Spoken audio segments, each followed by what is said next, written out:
What is going on, everyone? It's your guy Cole Jackson back here on Road Graders, and today we are going to be diving into the film from Trenton Simpson, asking the question: has he solidified himself as a starter for the Baltimore Ravens defense?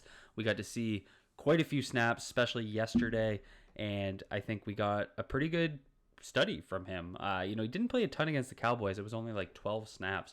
So I actually don't really have any of those clips in this game. There wasn't really anything to glean from those 12 snaps. But we're going to look at snaps from the Colts game, snaps from the Commanders game, and really dive into why I think he's taken a pretty big step. A lot more read and react in his game. Wasn't drifting too much in the pass or in the run game, and playing a lot more instinctual than I remember last year. So exciting to see. We're gonna dive into it here, and I want to start. And you'll see the gray box across. I'm trying to see what I can do to disrupt the NFL's copyright technology. We'll see if this works. Apologies. It's going to be a little noisy on the screen, but, it's better than the video skipping. I apologize for that last week. I know that was probably pretty annoying to watch, but trying to do what I can do. So we're going to start in this Commanders game where, the big thing, we'll get into the run and the pass game, but the playmaking ability, had a sack or split a sack with Teddy Buchanan, had a tipped pass that went for an interception, and then also had a forced fumble. So, obviously we're going to start here with the tip pass, and really this is a big we're going to start with the sack. This is a big piece of what I think Trenton Simpson can bring to this team this year, because we miss the blitz ability of Patrick Queen. That was one thing that really stood out. And Trenton Simpson, if you guys remember his time at Clemson, he was used as an edge rusher a little bit. So we know he has a little bit of a pass rush skill set. And you can see right there, he gets that ball up. Quarterback not doing a very good job taking care of the ball, but forces that out. But his pass rush move here was quite solid. So we're going to start with the guard in the center. They're going to double team that A-gap player. So they're going to double team the one tech. As Trent comes up, he gets a little bit of that opening up here. So he's got that B gap opening quite a bit. You got the right tackle kicking out to the edge player. And so that allows him to use that outside hand, push down on the outside hand right there of the guard and create that space. So it's almost like a double hand swipe. It's not quite as nuanced, but it creates that lane. So that's, again, that pass rush skill set that I believe he has, that he can utilize from the linebacker position. And then obviously forcing that ball out, you get pressure on the quarterbacks. The quarterback starts to make mistakes. Obviously, we're not, this isn't Jaden Daniels in there. It's going to be a little bit different when bullets fly and it's live, but, really solid play there. And then we see him again, and this is a way that if the Ravens are worried about his pass coverage, use him as a blitzer, use him at the line of scrimmage, use him as a spy. Like, there's other ways to utilize him beside Roquan Smith where you don't have to ask him to take on a ton of pass coverage snaps. So here we're going to see him come in and just so he's kind of playing the play action here. And this was something that it was really hard to look at some of his pass sets because it's preseason football. These teams are running the ball a lot. They're using play action a lot. They're trying to help these quarterbacks out that are obviously not starters. So you're going to see him step up into his gap. So he reads his key really well here. You got the safety sneaking up to take on the split blocker. He's going to cover that gap. So he's stepping up as a run defender here. But then you see him eyes peeled to the quarterback reading that mesh point. And as the quarterback goes to wind up, he reads that perfectly. It's a nice little slant in behind him. He gets that tipped up. The Ravens get an interception. So I like seeing this kind of stuff. I like seeing how they could use him a little differently. I think there's a couple of really solid positives you can pull from his ability to make plays. Didn't throw the sack in. The sack was basically him and Teddy Buchanan. They ran a stunt together. They both get after the quarterback.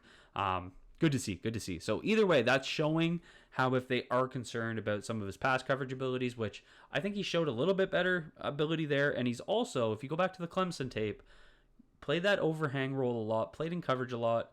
I think he can develop there. He's also super athletic. I think he just needs a little bit of time, so we'll see how that comes along. But the big thing in the run defense for me was how much more instinctual he was. He was, if you go back to my commentary on Jay Higgins, I thought he was a lot more assertive against blockers. He wasn't doing what Teddy Buchanan was doing and letting the block come to him. He's being physical. He's getting in there. He's deconstructing blocks. And you're going to see that in some of these plays. So right here, that right tackle, when they go zone, right tackle is going to be out as a lead blocker on him. He's got that gap. He's going to get out there. He's going to break that block and then come back. Plays made on the backside, but this is really what I'm focusing on right here. He's going to get into the right tackle. Instead of letting the block come to him, he's going to initiate contact hands on right there, and then that frees him up. And I like seeing this where he's going to, kind of maintain that contact point, but have that inside leverage, because what that shows me is he's reading the block. So he's going to read that block, but he's also reading the running back. So right here, if that running back is pressing, he's going to fight for that outside leverage point, but you see him beginning to cut back, staying shallow behind the zone block. So he's going to play that inside. So again, good recognition, good read and react, and good block deconstruction. Even though the play is made on the backside, we can still take some of these things away. We're going to get back into that outside zone. You can see those scoop steps from those outside linebackers. He's got the inside gap here, and he plays off that backside guard quite well. So he's got... and this is where you got to kind of assume gap responsibility. But you can see right here, Sanusi Kane's stepping up. He's in the box. They basically, as much as he's a safety, they got kind of three linebackers here. So you got Teddy on the far back side. Trent has to kind of split the line, and then Sanusi's going to play that front side. So if you're wondering why he's not pressing to where the ball's going, it's because Kane's stepping up, right? So you got to think of where he's reading his keys. So he wants to take away that initial cutback, which it starts to open up here. I mean, this block sets up decently well. Obviously, Kane's going to become a problem, and that's why, because he's got Kane on the front side, he's going to press back a little bit, and then, again, hands up. You see him get hands on first, deconstruct that block, and then as he begins to cut back, Trent's able to make that block. So, again, playing his keys a lot better than what I remember from last year. I found he got into the fray a little bit too much without reading and without understanding where his teammates are as he's trying to read those leverage points within the blocking scheme. So doing that a lot better this year. Keep moving here into an inside zone play. Gets lost a little bit, but started to think about this because, again, we have to break down what was his responsibility. So he's playing as the Will here. Teddy's playing as the Mike. The Mike should be pressing up into that gap, and the Will should be taking away the cutback. So right here, you can see 74, their left guard, take a little bit of a scoop step there to get inside. Teddy's going to play inside here. He should be in this outside gap. Trent's trying to fill that inside gap. So the issue is they both go to the same gap based on where they are pre-snap, based on where defenders are on this side of the ball. I believe Teddy should be in this gap. Trent goes into the right gap, but 74 is going to seal, and this is an issue that the Ravens had quite a bit last year. You have two linebackers filling the same gap. I remember offensive linemen, whenever I was coaching zone blocking, they would ask, what if two defenders come to my gap? And my response was, we're not going to react to the defense making a mistake. The defense shouldn't be committing two guys to the same gap, and that's exactly why this run gets broken. But my argument is Teddy should be in this gap and Trent's in the right gap. And that's why it's so important to kind of go in, read the entire defense, read who's doing what, because it's easy to look at that, see Trent make the tackle and think Trent missed it. But I don't see it based on where you were pre-snap and where the Mike should be going on that given play. So again, I'm seeing him fill his gap, read his keys a lot better than what he did last year. Keep rolling here. Still against the Commanders. We got a nice outside zone play again. Commanders love to run this. Trent's on the front side this time. There he's going to get in, deconstruct that block. Once again, play is made on the backside, but I just love seeing him make these plays. Get out again here. These are playing the same play. I must have put the same play in twice. Is this that same one? Yeah. Okay, skip through this. Sick editing, Cole. Sorry, guys. So here we're against the Colts. Again, another zone team. Trent's on the backside, and then you see him drive through the tight end here. So he's got to fill that backside gap, kind of what we talked about on that last play. Teddy's got to press front side. He keeps his contain on the backside. Tight end's going to reach to him off of Isaac. See right here, he's going to drive right through. Love seeing this physicality and get in on the tackle. That's the type of stuff I want to see from Trent this year. Drive through guys, be physical, play hard. You see him get it. He drives through the tight end to make the play. Here we see him lined up actually on the strong side of the field, so he's playing as the Mike. They're going to go outside zone again. And again, good notice here of where his key is. So we have Isaac lined up against the tight end. He's going to play inside here into the C gap. So right here. So the tight end is going to squeeze that. So he's taking on a tray block. Trent presses that outside lane because he's playing that C gap. So that's reading your keys well. See him deconstruct there and then get in on the tackle. So again, I'm seeing him play his gap well. He's reading his keys. He's deconstructing blocks. See right there, again, the right guard's going to pull to him. He's on the front side of this block. He's going to get up, but you're going to see that assertiveness. You're going to see that physicality right there. Hands on, deconstruct, flows with it. And I like how he keeps the contain lane here as well, because you can see how this sets up. He doesn't have that safety support that I keep talking about. So if that guard is able to take that outside shoulder and create that lane, that's a big gain happening here. So because he's able to not only get outside and take away that lane, but then get in there and make the tackle, I'd say that's a really solid play that I want to see from a starting linebacker. We're on the backside here, so he is on the weak side. They're going to run this inside with a split blocker. You can see him come across. So he's got the left tackle here. He's going to come across his face and get into the gap. So that left tackle should be reaching that inside shoulder of Trent's, but he's going to work across and get in on that gang tackle.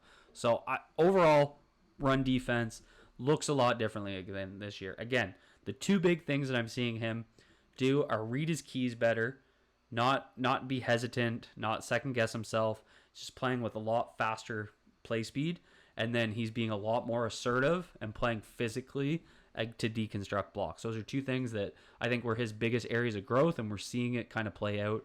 Very exciting to see what can happen. Again, pass coverage snaps, it's not his strength, but I thought he did okay this year. You see him right down here. Little man coverage. Thought he's playing that quite well. He's reading, reacting well. Tried to pull what I could from the Commanders game. He only had I think it was 12 pass coverage snaps, but a lot of screens. They didn't really push the ball downfield. Again, they used him as a blitzer so much, so there wasn't a whole bunch of coverage snaps to pull from. A little bit more in this Colts game. See him in there as the will, and he's going to match that running back. I pulled these in because this is something that the Ravens have gotten burned with in the past, is running back pass coverage, and you're seeing him right there play that well. Big thing here is he's going to step up, play that play action lane. See him get in there, read that key. He's made sure that that's not going to be a handoff, and then he jumps back to create that space right there. So that way he's not sucked up. He's on the check down. Good play. See him right here. He's going to follow the running back out, so the running back's going to run a swing. He's going to dart out. And this is where you can see his athletic ability. And you can see they were trying to design something here. So receiver's going to come in on a little slant, set that pick, and Trent's going to get around that. See that physicality right there. Kind of bumps him out of bounds. So I think playing this really well. Again, play action, step up, and then react to the screen, come across, make a tackle on the tight end. So that was a little tight end screen. So again, things that I just see him doing differently. Here's a good example. Again, I feel like I'm being pretty hard on Teddy, but this is what happens. So pretty simple play here from the Colts. So they're going to run play action in the backfield. They're going to drag the tight end across. It's just basically quick little play action slide to kind of get those linebackers cut up, get the tight end in behind, and just create that easy completion. And that's exactly what the Colts do. Good play on offense here from them. And so you can see the linebackers have to step up and play the run first, given it's that play action. So they're going to do that. Why did that switch? The hell, my arrow's backwards. Never seen that before. So they're going to step up there, and you can see Trent step back a lot quicker. You got Teddy almost kind of running into him. So this is just kind of showing, it's kind of a funny little parallel. You got the rookie beside the third-year guy, and you can see how much quicker the third-year guy reacts. And he gets right into that kind of, if you picture it as sort of drop zones here from the two of them. There's your drop zone from Teddy, and then Trent's would be over here, right? So they got to drop into their zones, and he drags across Trent's. I think Trent reacts a lot better to it, right into Teddy's. Teddy's got to get that back a little bit into that zone, and he just doesn't get there in time. So it's just one of those things I thought was a funny little parallel to see the rookie side by side. I think we got one more here from Trent. Yeah, you're going to see him against the tight end here. So he's lined up as an edge player. They're showing that blitz that they've been doing a ton this year. And I think that's really interesting because we're going to see a lot of these linebackers, both Roquan and Trent Simpson. They're going to be playing that line of scrimmage. They're going to be mugging the A-gaps. They're going to have to drop into coverage. And you're going to see him man up a tight end from that alignment. So you can really see his speed right there. He's going to pop him and then stick with him. And I really like seeing that. Just that kind of pop and then stick. So overall, I mean, I don't have a ton to pull from his pass coverage. I don't think it's necessarily going to be a strength. I think they can mask it by asking him to play a little bit more man coverage rather than zone. And I think they can use him as a blitzer and a spy, especially against mobile quarterbacks where he can play the line of scrimmage and, do some of the things at Clemson that he was successful at. As a run defender, I think it's a lot more critical. I'm seeing a lot more physical of a player.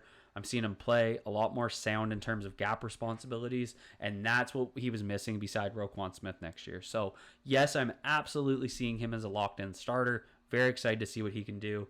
I definitely see the path of development here, and I think we're seeing him start to take some steps, which is very excited. As they put a pretty heavy pick into this guy, and it feels a lot like Patrick Queen, where the first couple of years, there were a lot of downs, and we saw vets kind of come in and have to stabilize, and it's really time for him to take that next step, just like we saw from Patrick Queen. So that's what I have for you guys. If you guys enjoyed this breakdown, hit that like button, hit subscribe if you're new here, and as always, drop a comment down below. Let me know what you guys think. Be good to yourselves, be good to each other. Peace out, everybody.